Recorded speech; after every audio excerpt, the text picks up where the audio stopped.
قرض اور ادھار سے نجات کے لیے میں آپ کو ایک ایسی دعا بتاتا ہوں جو کہ صحیح حدیث سے ثابت ہے اور مجرب ہے. چاہے کتنے ہی بڑے سے بڑا قرض ہو، اللہ تعالیٰ اس کی ادائیگی کے اسباب پیدا فرما دیں گے.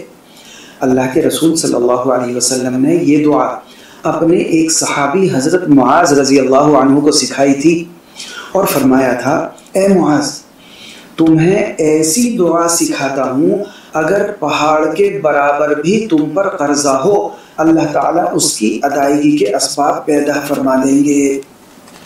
24 گھنٹوں میں سے کسی بھی وقت ایک بار یہ دعا ضرور پڑھیں.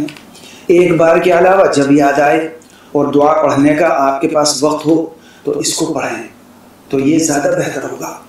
دعا یہ ہے، اللہم مالک الملک تؤتی الملک من تشاء وتنزع الملک ممن تشاء وتعز من تشاء وتذل من تشاء بیدک الخیر انک علی کل شیء قدیر رحمان الدنیا والآخرۃ تعطیہما من تشاء وتمنع منہما من تشاء ارحمنی رحمتا تغنینی بہا عن رحمت من سواک.